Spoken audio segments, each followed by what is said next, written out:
Илгери бийик тоолордо ата-энеси менен Актан деген бала жашаптыр.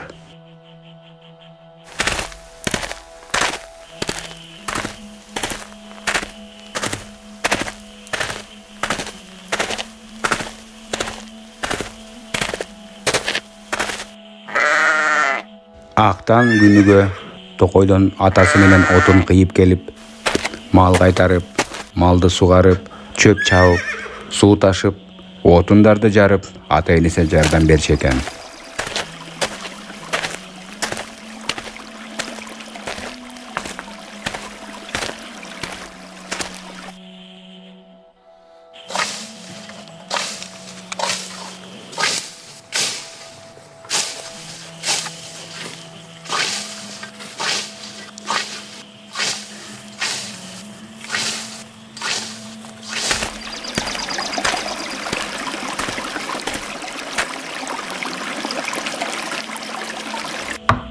Күндөрдүн биринде атасы Актанды чакырат.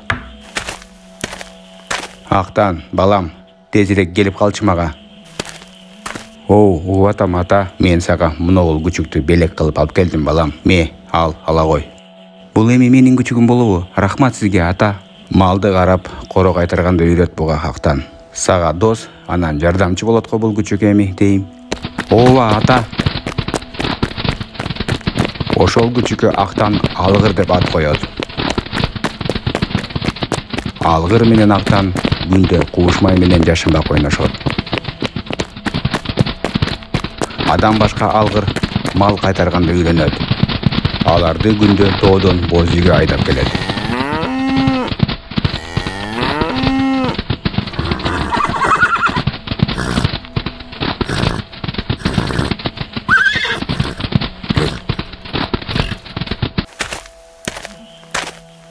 Эмнеге мынча таң калып калдың Алгыр?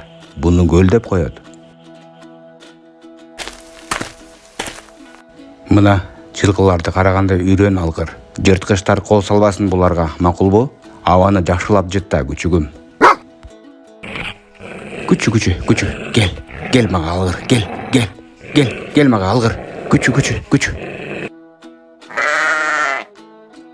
Ошентип Алгыр күндүз мал карап, түнү менен боз үйдү кайтарчу экен.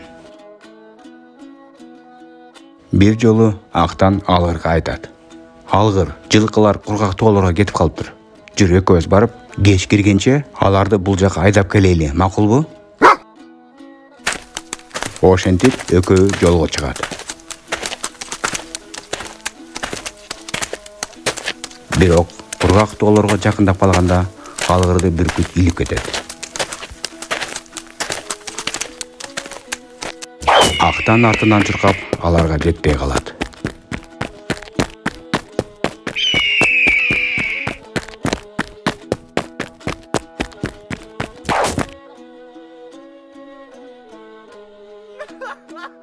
Ошентип Актан үйүнө ыйлап келет.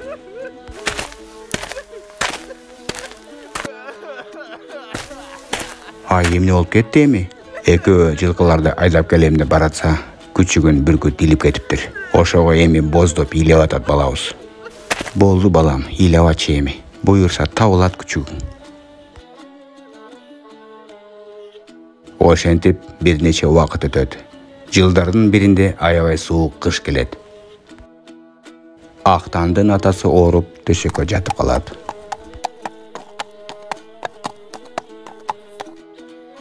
Актан, балам, карачы, аябай катуу суук түштү. Боз үйүбүздө отун менен тезек түгөнүп калды. Жылкыга минип, Токойго барып, отун кыйып кел балам. Антпесең, баарыбыз тоңуп үшүп калабыз. Болуптур ата, Токойго барып отун кыйып келейин. Ошентип кыштын кыраан чилдесинде Актан жылкысын жетелеп алып Токойго жылат.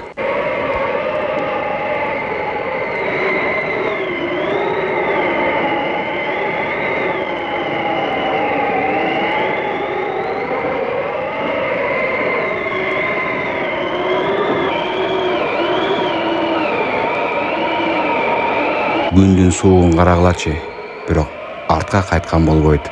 Отун жок, ата-энем үшүп калат да. Бир нече убакыт Актан жолдо болот.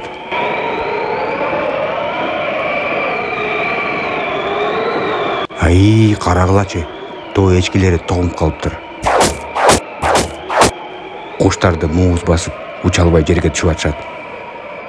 Ушундай да болот экен, а? Ай.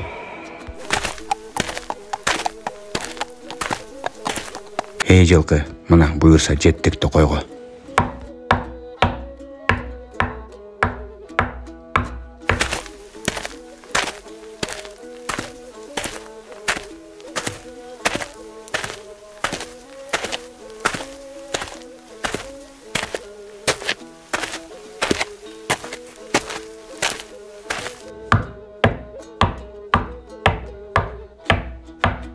Кургак отундан кыйып, жылкыга жүктөй баштайт.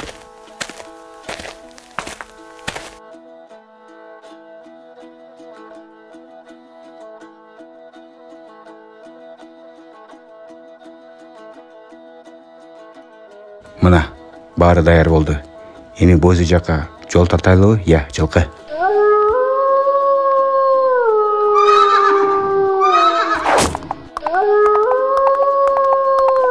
Каркырдын уулуганын угуп, жылкы үркүп качып кетет.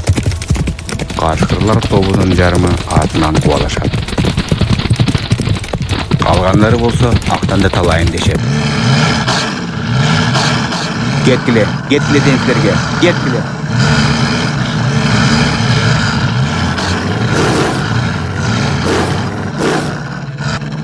Эй, тийбегиле бул балага, баргыла нары. Азыр териңерде сырым, угуп атасыңарбы мени? Кетип калгыла дейм силерге, көзүмө көрүнбөй. Жиниме тийбегиле, айтып коеюн. Сен коркпо, булар сага тийбейт. Бирок мен сени бир жериң көргөн атам го, я. Алгыр, бул сенсиңби? Сен мени тааныбай атасыңбы? Мен Актанмын да, сенин кожоюнуң болчум. Ошентип Актан Алгырды кучактаганда, Алгыр күчүк кезин эстеп кетет.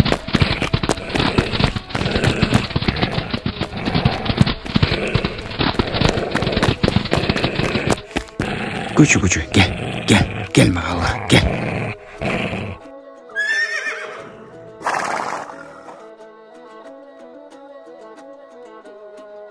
Эми эстедим сени, Актан. Мени бүркүт илип кеткенде, мен бүркүт менен алашып атып, асмандан арчалуу бакка учуп түштүм. Боз үйүбүзгө жол таба албай, токойдо адашып жүрүп, бөөрүлөргө жолугуп калгам.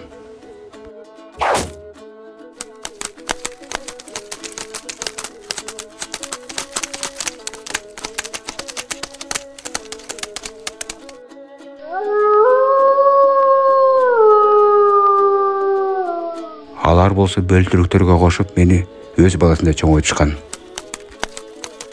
Чоңойгондон кийин булар менен талашып жүрүп, кашкырлардын топ башчысы болуп алгам. Ушундай окуя менин жашоомдо болгон, Актан кожоюнум. Эй, бул баланын жылкысынын жалынан бир кыл түшүрбөй бул жакка айдап келгиле. Угуп атасыңбы мени? Макул, азыр.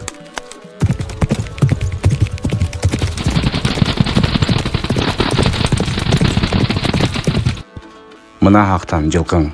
Эми эчтекеден коркпой кете бер. Эч ким сага кол салбайт. А сенчи? Жүр, сен дагы менен кетпейсиңби, Алгыр? Жок, Актан. Мен эркин жүрүп көнүп калгам. Мурункудай жашай албайм. Дене боюм ит болсо да, бирок жаным кашкыр, Актан. Макул, Алгыр. Кечке жакын Актан боз үйүнө келип калат.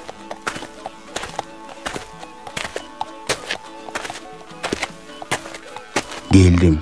Байкуш ата-энем ичип калса керек. Азыр от жагабыз.